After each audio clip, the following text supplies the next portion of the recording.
It is October 5th, 2021. This is the Wrestling Inc. podcast. I'm Glenn Rubenstein, back once again. I'm back. Welcome back. Thank you. Of course, joined by Alfred Konuwa and NYC Demon Diva Isa. Here to talk about NXT 2.0. This was episode 4 of NXT 2.0. I missed 2 and 3. I felt so out of the loop tonight.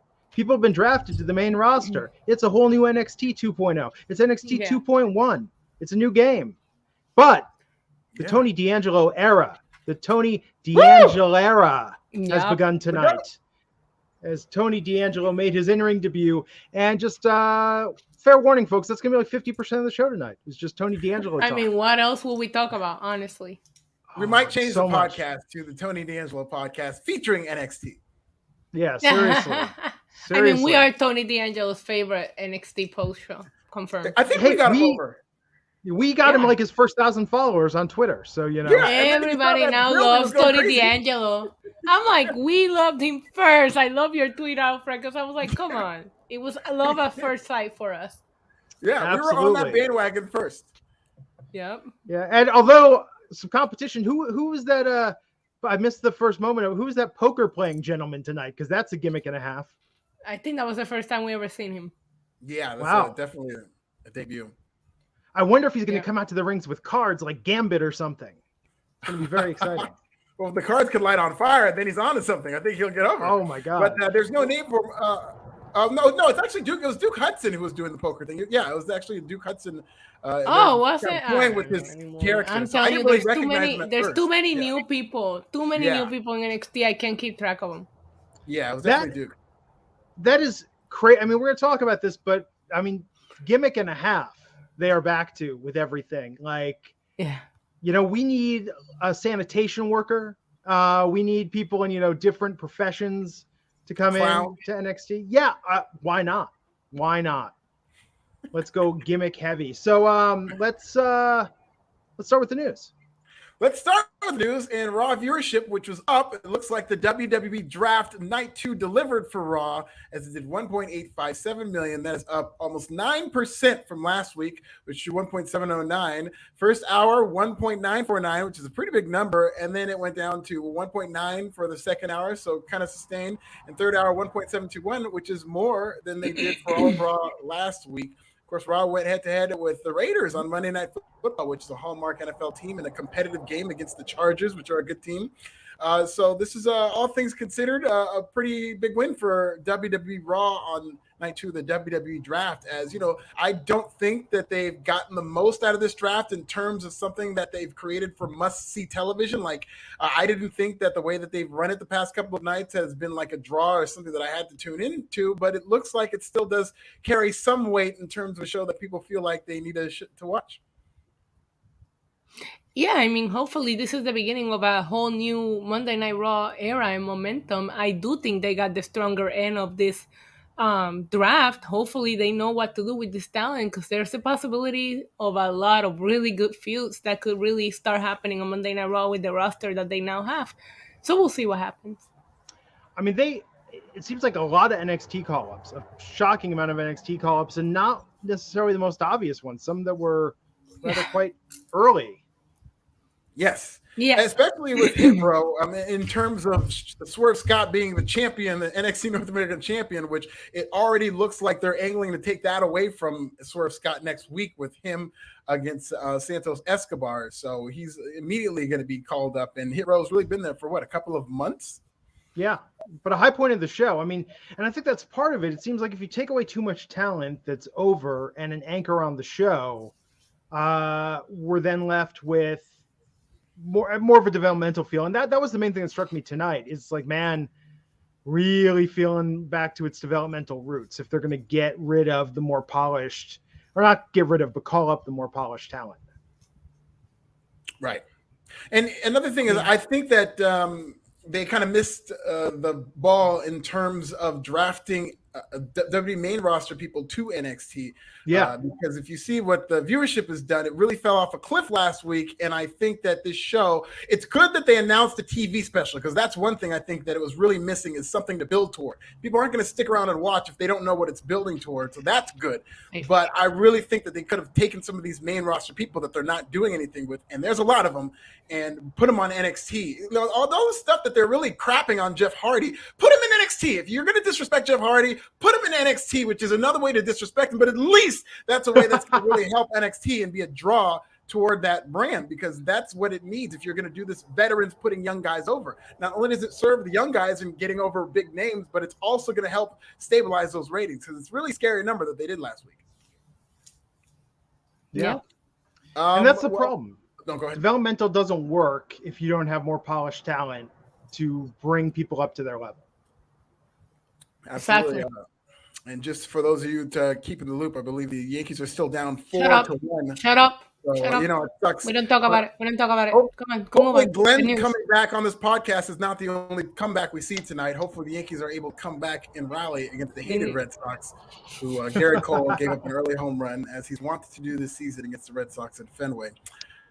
But let's go Yankees. Let's pull it together. Hopefully they come back.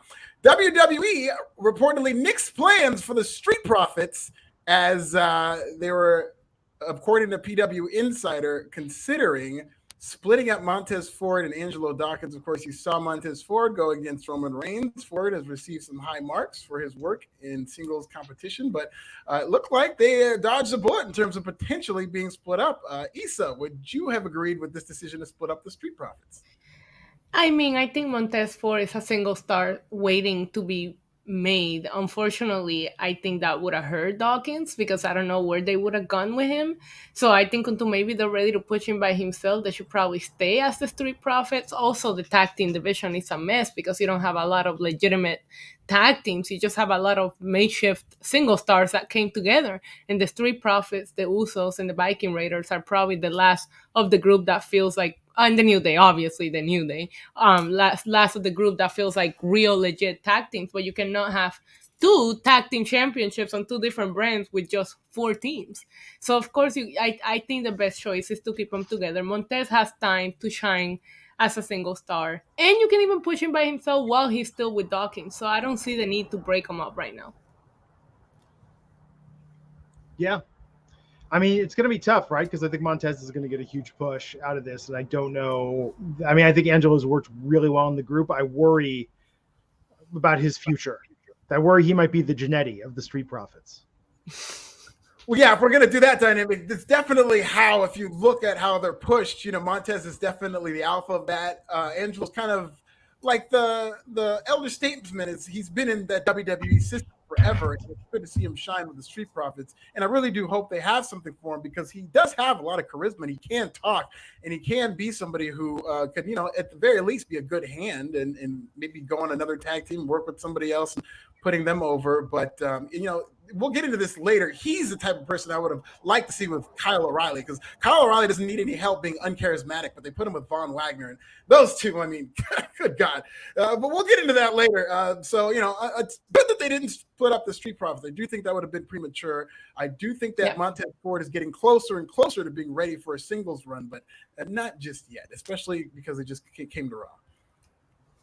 Yep, agreed. One more story on Raw. This is a wild story in terms, I don't know if you guys caught this, but Corey Graves, while commentating for Dana Brooke in this match against Dana Brooke, was very hard to ignore, just buried Dana Brooke, is saying that essentially she shouldn't be in WWE. She's been here forever. She's been on Raw and SmackDown for years and hasn't done anything. He said at some point you got to cut your losses. He said that, so you can get the tools, but it's like your house, because you can give me all the tools you want, but it doesn't mean I can build a house. And this guy just went ham on Dana Brooke. Dana Brooke responded today on Instagram story, which is how you know it's real. Whenever somebody takes the Instagram story where it's going to delete in a day, they know that this might not be a work, which I don't think it is at all. Just listening to you know, how Corey Graves kind of seemed to go into business for himself doing this. And she called him a clown, saying, "You the clown, I'm the queen, keep pushing, watch me work." What do you guys make of this segment? Because this did become a viral situation on Twitter. A lot of our loyal follower and faithful on Wrestling Inc. have weighed in on this in the comments on this story. Issa, did you see this? And what do you make of Corey Graves really kind of going in on Dana Brooke last night? I saw it and I felt bad because I felt like it got, like you said, it got a little too real, right? I was thinking before, like when they showed that Shayna Baszler was going to have a match and it went to commercial, I thought to myself, I was like, who the hell would take a match with Shayna Baszler right now, the way that she's been acting, unless you need some TV time? And then they showed Dana Brooke and I'm like, okay, well, that makes sense, but I wouldn't go as far as say everything that Corey Graves said. I don't know. I thought it was a little unnecessary. I get it though, like maybe it works in her advantage for her character on a rebuilding aspect of things, but yeah, it felt a little unnecessary. We get that Dana Brooke hasn't done a lot of things. He could have easily said Mandy Rose abandoned her because she was on that tag team with Mandy Rose, but no, he just absolutely acted like she's never done anything. And I mean, she beat Bailey once, so come on. It was by accident, but she did beat Bailey. Nobody can take that away from her. Exactly. I mean, I don't know. I think, Corey Graves is a heel commentator, but it seems weird though, right? Because, I mean, they were both in NXT. They came up sort of around the same time before he stopped wrestling. She was in developmental with him. I don't know. It just seems weird. It seems like a weird shot to fire. Yeah, I would love to know the background information of whether this has been simmering. Is there something between Dana and Corey? Is there something between Dana and Carmella and Corey's just coming to the aid of this woman?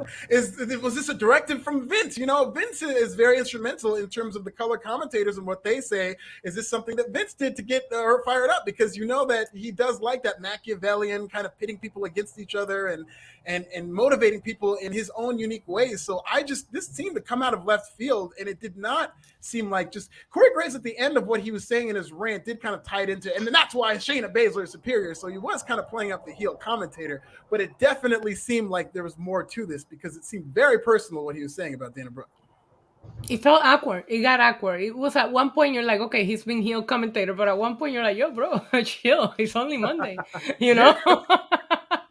And that's the thing about awkward. That's a perfect word to describe that, because the babyface commentators were trying to get their stuff in, and usually there's like a repartee. They say something, but as soon as they started to defend, they tried to defend her. He's like, no. This is what I'm saying. Like at one point he was talking by himself. Like they weren't even like trying to chime in. They were just like, you're on your own on this one, bro.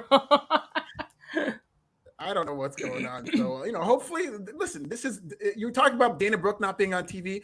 Unfortunately, this is the most interesting that she's been in a while in terms of how they presented her. So maybe they can take this and make a real life story out of this, because those are always the most interesting storylines. Maybe we do get a feud between Dana Brooke and Carmella and something comes out of this. If this is an angle, this is the most beautifully played thing. Like if she goes on to, is she in Queen of the Ring? Because if she goes on to win that, they've announced the field, but whoa, Glenn, chill. No, I'm serious. It's the ultimate underdog story.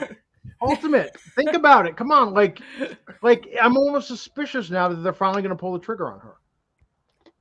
Listen, if this is an angle from day one, because I can't give WWE credit for doing something this real. Like usually if they're going to do a storyline like that, Corey Graves would have to have these pre-approved WWE things to say about her, and it would come off as really fake. But the fact that this incited such real life animosity in terms of how Twitter reacted to it, if this is a day one feud that they're planning, like this is very creative, and this is a very good way to make her interesting and make, if they have plans for her, this is a way to get people involved in what she's going to be doing. This is the same company that used the COVID releases as a storyline for Drake Maverick and his Cruiserweight Championship. Okay. I mean, you're not lying. That's a conspiracy, but okay, I stand by the fact that this was real, that he was crying. He was not going into business by crying, and I just think that they took that and said, okay, let's make this into a storyline. Just like I do think that he really maybe has his ill will toward Dana Brooke, and maybe they'll see that and say, let's make this into a storyline, or maybe they'll punish him, or who knows what's going to happen here. This is the thing I saw being talked about most about Raw last night. So this tells you Me too. Drafts and main roster debuts. Hey, with Dana Brooke is the number one thing people are talking about. Maybe there's something exactly. here. And Seth Rollins said shit, and we're still talking about Dana Brooke. Yeah. So let's not bury the fact Dana Brooke. First off, that front flip is the single most impressive entrance in all of professional wrestling.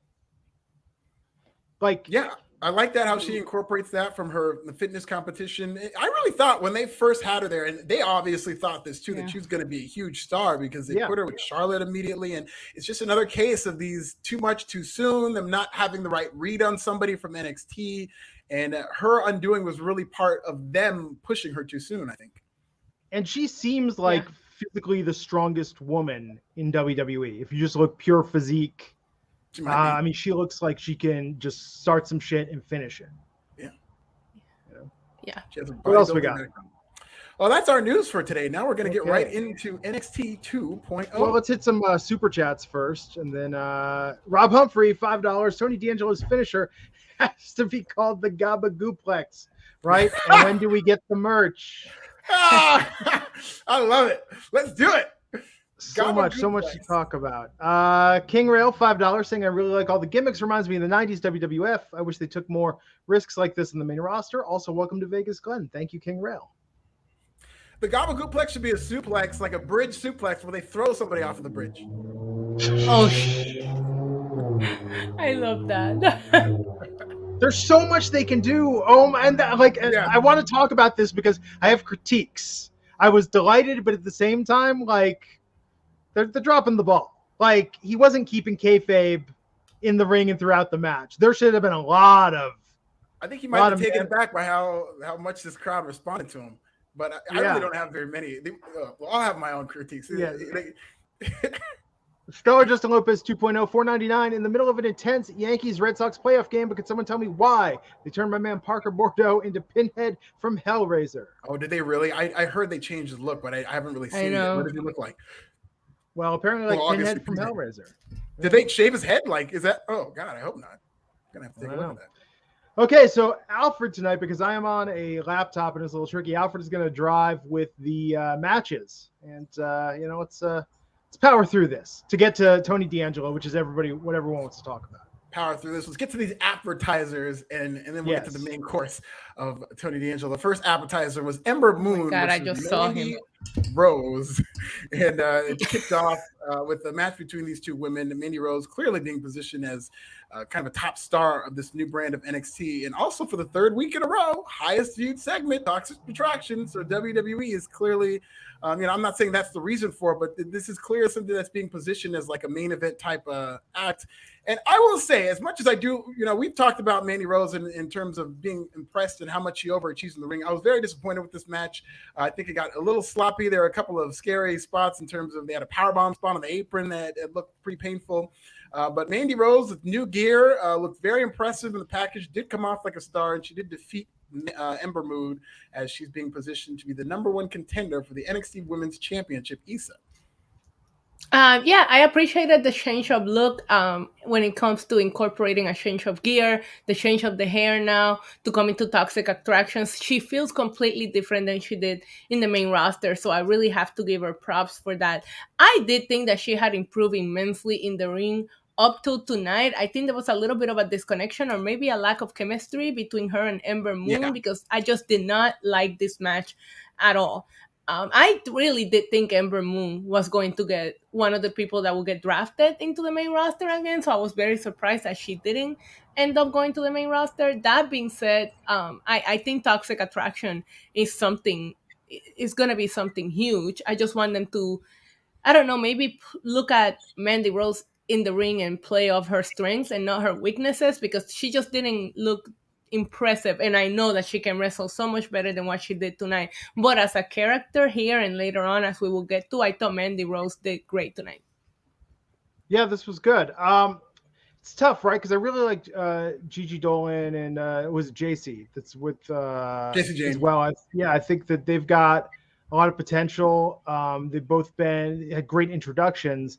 It's tough. It's the same problem the Riot Squad had, or what was the other one? Absolution. I'm already forgetting the name. Absolutely. Like nobody wants to be no one wants to be the other two Supremes. That's a timely reference. Right. I like that. Nobody wants to I be like that. the girls in Destiny's Child that are not Michelle Williams or Beyonce. Nobody, well, I wouldn't say nobody wants to be Takeoff or Offset, but I think Offset's the best member of the Migos. I think he's going to be the biggest star, even though Quavo's very good too. But I think Offset is the guy to watch in terms of them. Him and Metro Boomin have great chemistry. It's just tough though because I think they got a really good look. This is clearly set up for Mandy. I think it would be great. I think it'll be great when this faction breaks up, but at the same time, they called it tonight. I could absolutely see them holding all the gold in the women's division. It just I think Mandy's getting that title. I have a fleeting feeling that they're putting that title on Mandy Rose, and they did tease, to Glenn's point, that Toxic Attraction wants to hold all the gold. So that's the thing. I think they're gonna eventually have all of the titles, Alfred. I do. Yeah. They keep saying it way too often and putting it in the back of your head. I think they're gonna treat this like the Undisputed Era, like the women version of the Undisputed Era. So we shall see. What was next? Okay, did you have something else, Glenn? I'm sorry, I cut you off there. No, I mean, I could just go hammer these points in the ground.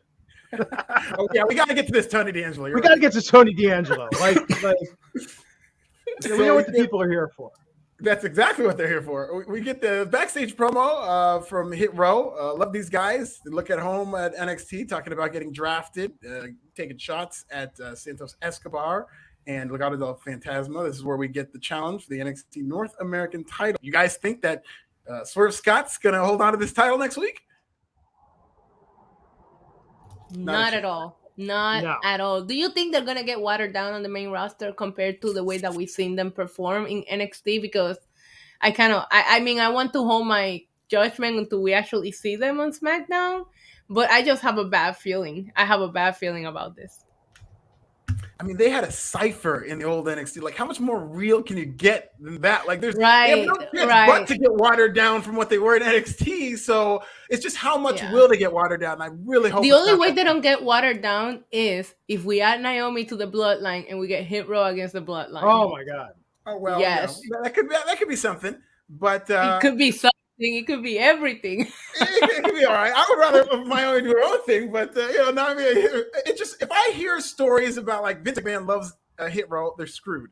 If I hear stories like Vince loves these guys, it's like then he's gonna have them doing like old school raps. Then Vince will start writing the raps for them and like, my name is Swerve Scott, and I'm here to say.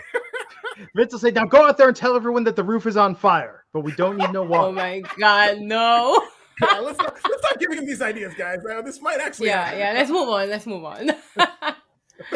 We get, this is one of my least favorite things on this show. Odyssey Jones versus LA Knight. Odyssey Jones, who's like 10 times the size of LA Knight, got laid out by LA Knight last week, but they had this match, and LA Knight comes out victorious as LA Knight defeats Odyssey Jones, who, this is kind of a theme of NXT in terms of them more established veterans going over the younger guys. But I do think that Odyssey Jones is somebody who they see something in and who is, a very staggering presence, and somebody who I think they are beating way too much. They're getting a little too comfortable beating a guy like this. And I do think a lot of his mystique comes with being like unstoppable in terms of his size. And I don't think they're going with that.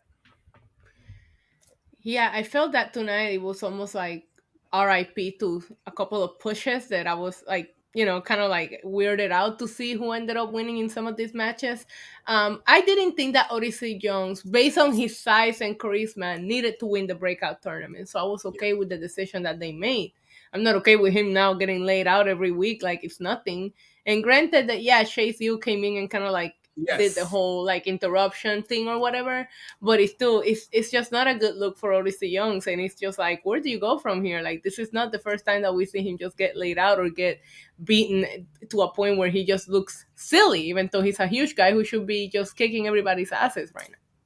Yeah, and it looks like they're going to build to Odyssey Jones versus Chase at Halloween Havoc, and Jones hopefully will get a win in that match. But yes, they did quote unquote protect him about that. But I just, I'm not comfortable with him continuing to lose like that to a lot of guys who are like half his size, because to a wrestling crowd watching this, they're going to be like, okay, well then what should I really be interested in when it comes to this guy?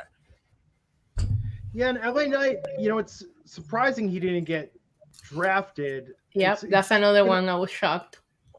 It's going to put him in a weird role, though, because now, like, he's a de facto elder statesman of NXT. Yeah. Also, I think it's that, like, now we don't really have to take a look at people losing and assume they're going to the main roster, right? Because if they were going to the main roster, they would have been drafted on the draft. So I would assume that now this is going to be the NXT that we see for a little while. Do you guys agree? Yeah. I mean, I think it'll be interesting to see if they keep the debuts coming, right? Because they have teased a few more things, but I don't know. I mean, it can't just constantly be new talent at a certain point. I mean, and that's, you know, we talked about this before, but that's how when NXT originally launched back in the day in the non-game show version, it was like that the first couple episodes. It was like every week it was just so many new people. Yeah. You know? It took a while to settle in. Yeah. It just feels like sometimes they're trying to do too much in one show in NXT, because it was at its best when they had different eras of NXT where you got the Bayley era, you have this era, that era. But this seems like they're trying to fit all these different eras into one show. And, you know, you're not going to get anybody over if you're just throwing this many new people out there. I mean, but I feel like changes in the air, and, you know, we'll talk about it, but I could absolutely see Braun Breaker beating Tommaso Ciampa at Halloween Havoc. I think he should be favored. If we're going to do odds in this, I think Braun Breaker should walk into that as a favorite based on the direction I think they're going in NXT. Yeah, I think there's going to be a lot of championship changes coming up. Yeah. Mm-hmm. Yes. Halloween Havoc might be like the sea change event to where a lot of these veterans are winning right now, and it's a theme. But I think by Halloween Havoc, we start to see these new guys start to get over in the ring, at least. Hopefully they do get over in the crowd to the level of a Tony D'Angelo, which we are almost there, Glenn. We're almost at Tony D'Angelo. Thank God. First, we got to talk about Mackenzie Mitchell, who's backstage with Cameron Grimes. So they have this thing with Cameron Grimes, very crowded. And Trey Baxter, Cora Jade, and then Indy Hartwell is in there, Dexter Loomis. Pete Dunne and Rich Holland come in there, and they're arguing about whether or not Cameron Grimes could get a lady. And Pete Dunne says he doesn't think any woman would come anywhere near Cameron Grimes. So that argument leads to a match that they're going to have later on tonight. About this interaction between Pete Dunne and Cameron Grimes in the match that they had later on tonight. Cameron Grimes should be joining Toxic Attraction and coming out and saying, "Don't hate me because I'm beautiful," you know? Yeah, why did Pete Dunne have to be like that? The guy's just trying to find love. He didn't need to, like, cock block like that, you know? Yeah, I think he's just being a heel. I don't know why he did that. Pete Dunne, a man who looks like he's scowling even when he's smiling. He really does. He really does not know how to smile. This is true. No. That's what I like about him. He just always looks angry. Like he's the angriest man on earth. He plays it up very well. It's very that look. That's money, you know, in terms of how he looks, and he's able to cultivate that. And then we get Kyle. Should be like a gimmick, like the Joker. You know how the Joker, like, his illness was that the laughter on the last Joker. So maybe Pete Dunne should have like a gimmick where being angry all the time is like an illness that he can't control. So he's like telling you congratulations, I love you, but he's still like super angry. That would be amazing. Yeah, great. No face paint though. I don't want any face paint on. Right. No. Embody the Joker. Get some stuff between Kyle O'Reilly and Von Wagner, which we'll get into, and then we get Ciampa saying he announces that in Halloween Havoc he wants a challenger. Kind of issues an open challenge, and that's what brings out Braun Breaker. And Breaker answers the opening challenge. Says he's treated with Ciampa with respect since the day they walked through the door. I heard he says he wants to fight somebody, and Breaker has the biggest balls in the locker room, which is such a Steiner line. So they're going back and forth, and it looks like we're getting Braun Breaker versus Tommaso Ciampa at Halloween Havoc, unless Joe Gacy has something to say about it, but we'll get to that later. So we already just said that Braun Breaker is going to win this champion. So you guys both do we see any scenario where Tommaso Ciampa wins this match? Guys, I forgot he was the NXT champion until he came out. Is that bad? And he just won it. I swear to you, when he came out, I was like, "Oh yeah, Ciampa's the champion." Like, how bad is that? That's definitely a sign that Ciampa is probably losing at Halloween Havoc. If you can remember, the guy that won it 2 weeks ago is the champion right now. He's become like the Daryl Hammond of NXT, where it's like, "Wait, you're still here?" Right? Yeah, just hanging in there. Kind of what like Keenan is, and that's a good way. It's every season Saturday Night Live goes through. They still got Keenan, still out there doing it, making history. Longest tenured member of Saturday Night Live. Shout out to Keenan and Kel, by the way. We go backstage. God, a lot of backstage segments here. And this is Joe Gacy, my heart.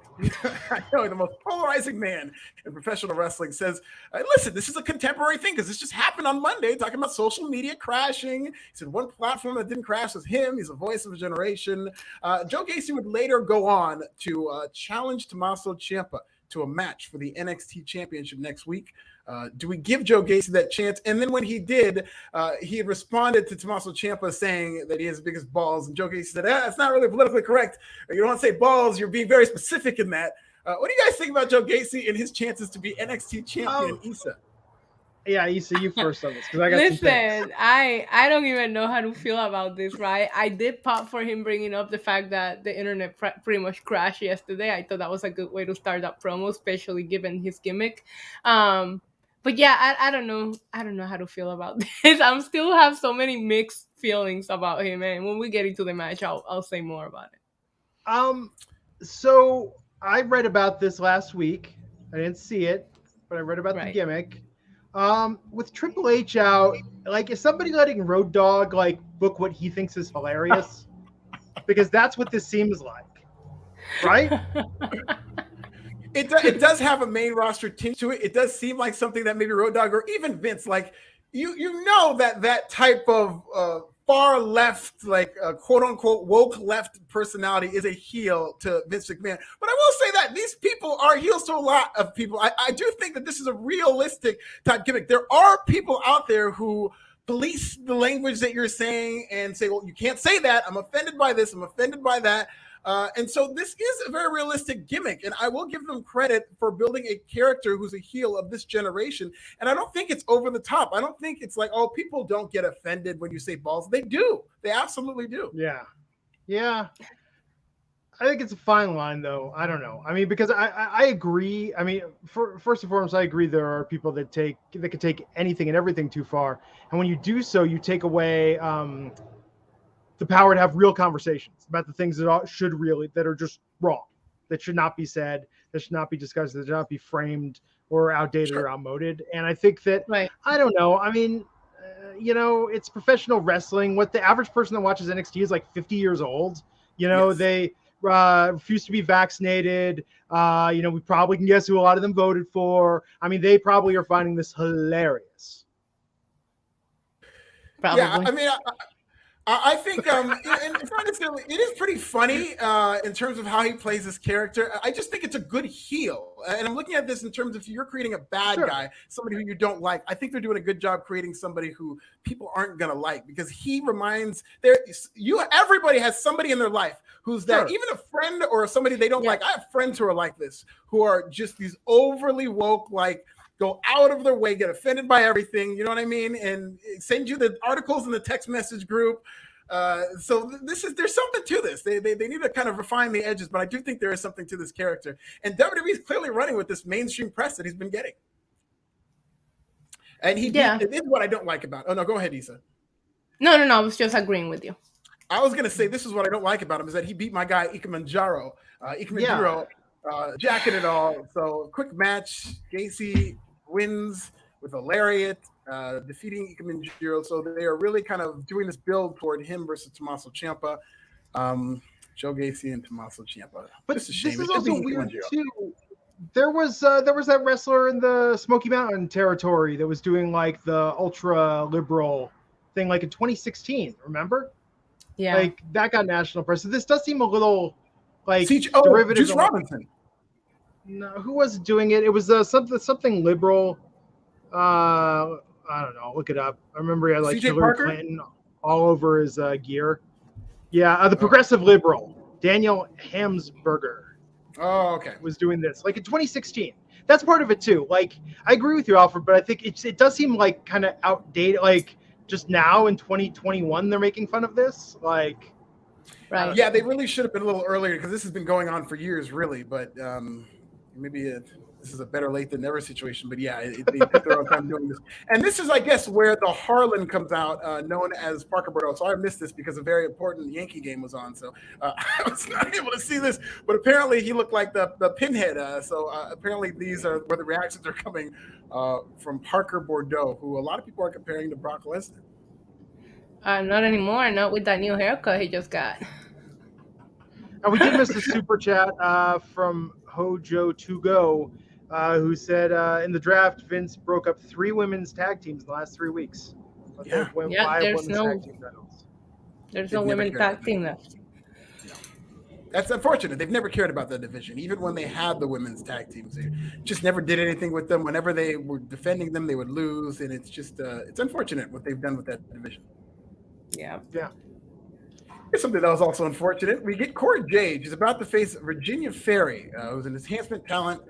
Out comes Frankie Monet, drags Virginia Ferry out of there, beats her up, challenges Corey Jade, and then Frankie Monet loses this match. Like, what a loser. You couldn't make her look worse for somebody who did not get drafted. So now I'm a little nervous for Frankie Monet because we were kind of assuming, maybe she's going to get called up. They beat her early. It seemed they wrapped her up. So maybe they didn't have anything else for her in NXT. And this is not a good night for Frankie Monet. No, this is the other questionable loss that I was mentioning earlier with Odyssey Young. Seeing Frankie Monet lose really made me scratch my head, and it was just in the direction that I thought they would go with Frankie Monet. I get it, toxic attraction is the new hot toy, but it's just like you could build secondary women storyline. And for a second there, I thought that, well, I mean, want Cora to win, it's her debut, and they were hyping her up as the youngest star, this and that, right?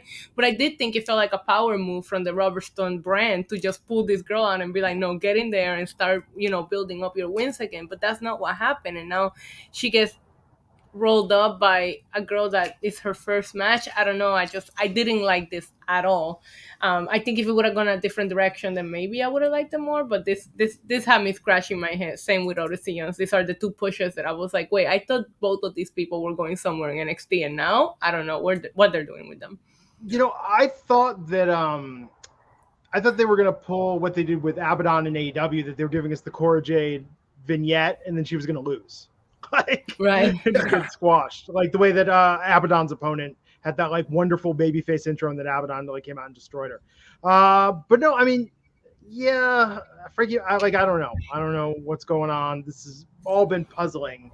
Robert Stonebrand still going strong. Frankie can't catch a break. So something just occurred to me back to this Gacy topic. Do you think part of the reason Vince is on board with this is that he's parodying what he thinks AEW is based on what people have told him about AEW trying to be like this ultra inclusive, more progressive? And Alfred, obviously, you've had some very good criticisms, many of which I agree with, about their failings in many departments. But when they launched, they really put that front and center. And Vince thinks, oh, that's what this is getting over with. The people that want, this safe space wrestling.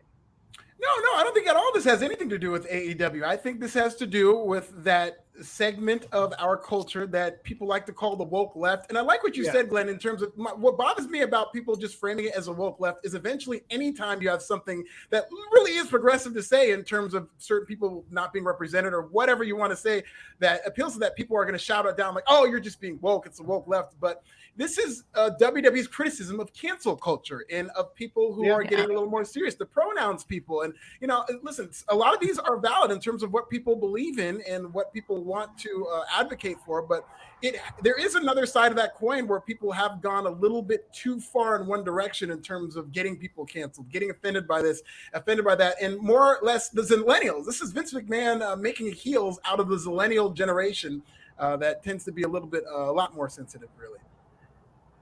Yeah, I agree, especially the fact that it got all that press attention and they still stuck with it, because at first I was like, oh, they're going to nix this. And the fact that they stuck with it goes to show you that there really is more of a cancel culture kind of thing, in my opinion. Yeah. Well, we get it's almost time, ladies and gentlemen. We get a vignette from Tony D'Angelo, and it says the 4 greatest words of the night. Come on the screen. Tony D'Angelo up next. So we go to commercial and come back. It's Malik Blade versus the GOAT, Tony D'Angelo. Tony D'Angelo goes out there, and let me tell you something. I'm not being ironic. These fans were going nuts for Tony D'Angelo. We're getting, let's go, Tony, let's go. We're getting Tony chants. These fans are all in the ironic nature of Tony D'Angelo who ends up winning this match over Malik Blade as week one of what should be the most legendary wrestling career ends as he wins with a twisting fisherman's buster for the win against Malik Blade. I love this. Not a fan of him beating up on a brother like this, but I do love Tony D'Angelo in terms of how he's being received. And all seriousness, like, and all jokes aside, like, you know, it's very ironic and fun that we're having and us really getting him over. That is a true thing. I do think that we did. But I do like that these fans have leaned into the irony of the Tony D'Angelo character and seem like, you know, they're looking at this character, which may be a little rough around the edges, may not be the best character that they've seen in NXT history. To them, he really is, but to them, they might not think that. But they have now come all the way with it after this podcast has really put them over. And I really do like the fact that they really connected with him immediately. We might be onto something with Tony D'Angelo. Yeah. I mean, what can be said, right? This was just such a moment. The intro vignette, his entrance to the ring. My criticism is that he was not Tony D'Angelo enough. We saw too much of Tony D'Angelo, the wrestler, and not enough of Tony D'Angelo, the character. This match went on far too long with actual wrestling. I know he can wrestle. I know he's a collegiate amateur wrestler, very gifted athlete, but I would have liked it if he would have done more time vamping, mugging for the crowd, maybe using, just broader expressions, I think. And really, this match could have gone on for 10 minutes with a minute of wrestling and just the rest of the time, Tony D'Angelo grandstanding. And dare I say it might have been match of the year, had that been the case. I will say, to Glenn's point, we did get the vignette before, and we did get a little bit of interaction with him and Lash Legend later on, so we still did get a little bit of Tony D'Angelo. The entrance, the gear, surpassed expectations. The wrestler, the finisher, though. The one thing that I liked, and Alfred said this, was like, it wasn't like, I think Tony D'Angelo almost sarcastically get over with the IWC, right? You go online, you go on Twitter, and you see everybody starting to get behind this Tony D'Angelo train, but it's almost like as a joke.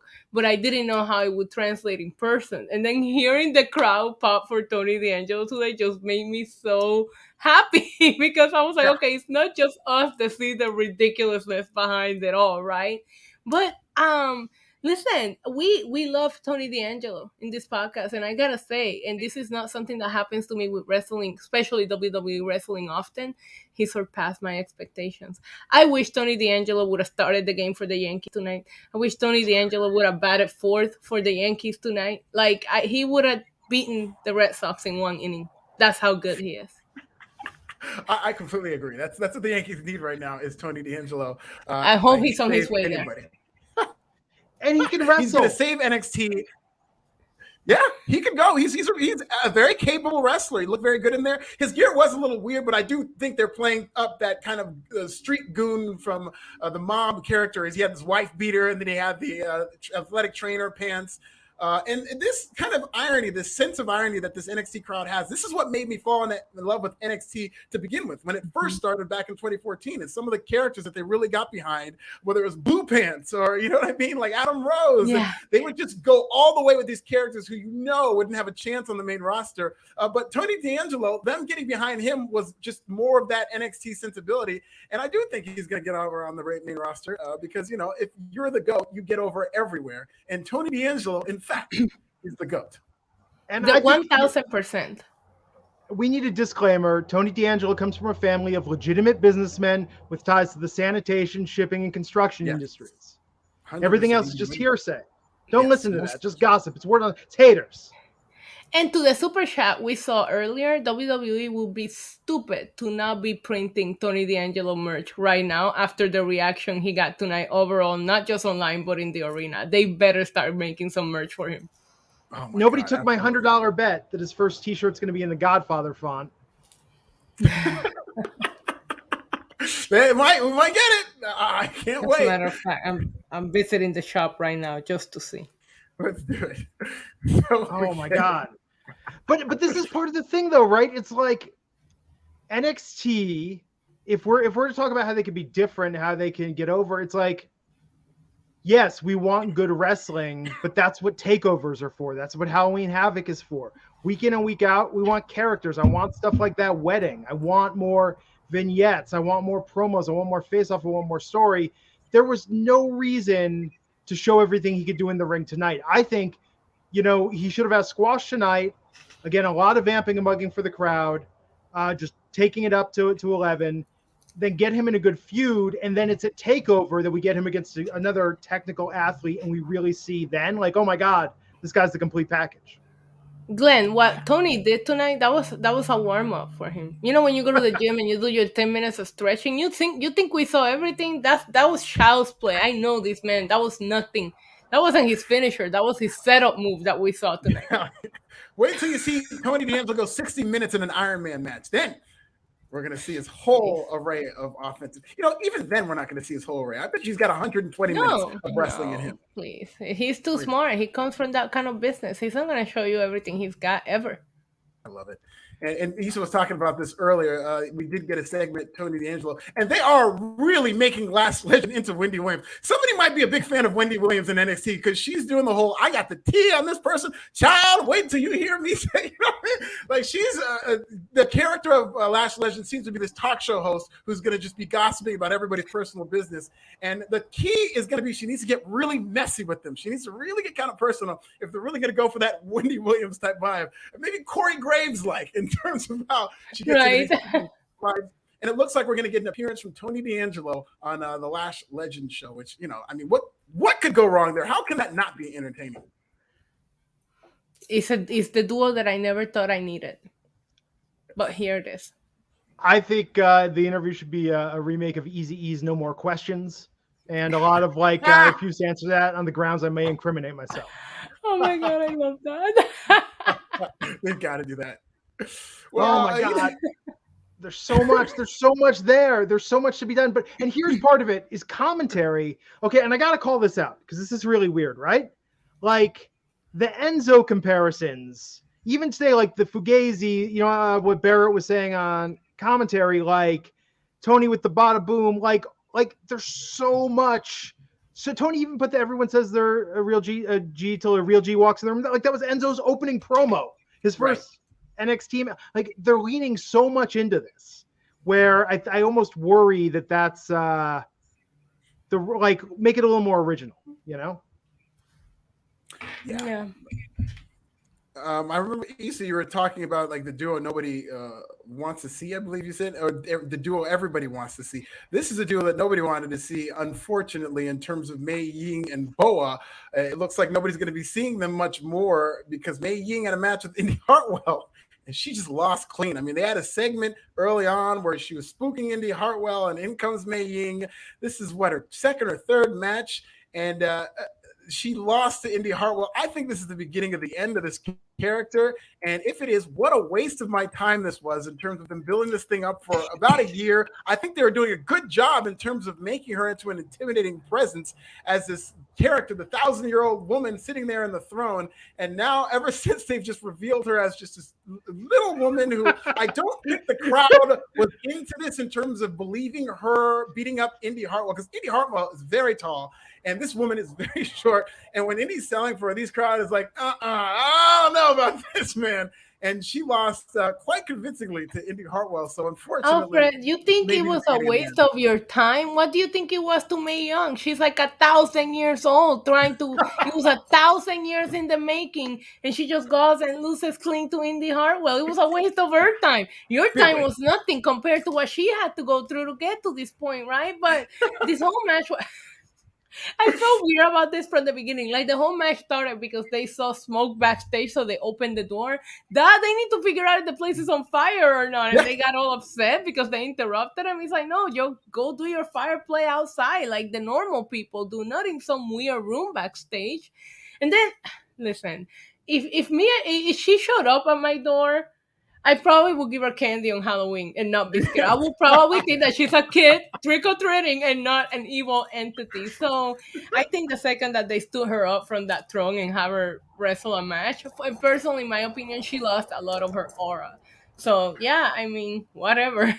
So, like, yeah, that'd be funny if she comes into Halloween and it's like, what are you supposed to be? A monster heel? Oh, that's adorable. Here's some Jolly Ranchers. Here's some candy. I give you the good guy. my first thought tonight was, you guys can turn the lights back down for certain matches. This is not a gimmick that works well under bright lights. We need some mood and atmosphere. Second, if she's a 1,000-year-old entity, like, is this like when Vampire Lestat joined a rock band? Like, you get bored after a while. I want to wrestle for a third-rate national wrestling promotion out of Florida. I think this is a good way to bide my time. You know? Here's another reference in terms of this. If you saw Ace Ventura, Pet Detective 2, it builds this scene where he goes to the final boss. And I posted a clip of this on Twitter when she debuts. There's this big guy, and then he turns around, and it's little Tommy Davidson in his back. And then he takes him out, and he's like 5 feet tall, and he's the final boss. And that's what I think of every time I see this. And it's just so hard for me to take Mei Ying seriously, unfortunately, how they presented this. Yep, agreed. Yeah, it's unfortunate, but I think tonight was the beginning of the end for this gimmick. Unfortunately, it is. It was the beginning of the end for a lot of people, apparently. Yeah. I mean, right? It feels uncertain. Like, if I've been there for a while, like, I'm thinking, okay, what am I going to do to reinvent myself? You know, I mean, did Pete Dunne resign? 1,000%, because the people that are going over right now are all of these new characters that we don't know in gimmick. So if I'm one of them, I'll be like, I better start researching some gimmick and get a really good one right now. Yeah. Well, it doesn't seem like the end for these people in the Diamond Mine, because they did a segment with them really putting over Ivy Nile, showing her with The Rock. She's a superstar on Titan Games. Of course, the GOATs, the Creed brothers, you know, and Malcolm Bivens has a great taste because he said they are his favorite members of the Diamond Mine, and they're my favorite members of the Diamond Mine as well. So we'll see what happens with the Diamond Mine moving forward. Then we get a backstage segment with Kyle O'Reilly, and he's like icing his shoulder. And so Kyle O'Reilly, the story they're telling is he's got trust issues. He can't trust anybody, you know. Adam Cole turned on him and went to AEW. I can't trust him. He broke up with me and went to another wrestling company. And so Von Wagner comes in and sits down next to Kyle O'Reilly, and this is what he says. This is exactly how it's delivered. He says, like it or not, I'm the only person that has your back in NXT. And then he walks off.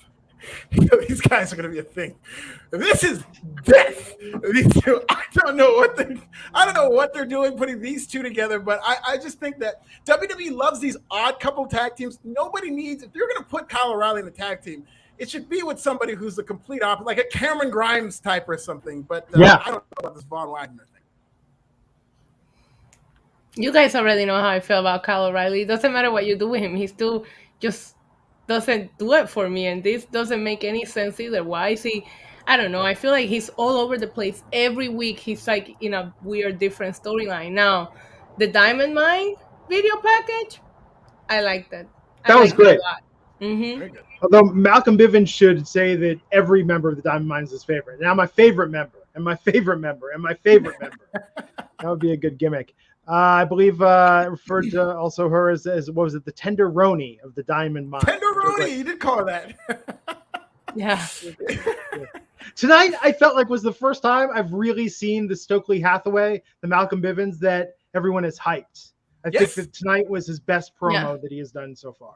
Slowly but surely he's coming to that character, and you know, it's just them giving them more time and kind of gelling with this group, because they really didn't know what to do it looked like with the Diamond Mine once they blew the roster up and got rid of all those guys in NXT. Diamond Mine was really affected by that because it was supposed to be a shooter stable with Arturo Ruas and a couple other guys who got released, and now it's back to that, like a shooter stable, and they've got the wrestlers there and Ivy now, and I think that it's coming into its own. I really like what they're doing here. Yeah. Mm-hmm. By the way, Pete Dunne beat Cameron Grimes. So this was one of those rare matches where it's actually two established stars against each other, and it looks like they're doing something here. But Pete Dunne beat Cameron Grimes clean, which is bad for Cameron Grimes, but, you know, good for Pete Dunne, who, you know, it looks like they're in the future, maybe in the distant future, maybe not too far from now, he's going to be challenging for the NXT championship. It appears that way. Are you guys ready for a main event? Looks Yeah. like we're getting a Fatal 4 elimination match for the NXT tag titles. We get Brooks Jensen, Josh Briggs, Grizzled Young Veterans, Carmelo Hayes, Trick Williams versus MSK. I thought the crowd this is a good crowd. I thought they were too forgiving for this match because I did think it was a good match, but there are all these "this is awesome" chants, and I did think that it was a little clunky and it kind of slowed down whenever Briggs and Jensen were in there.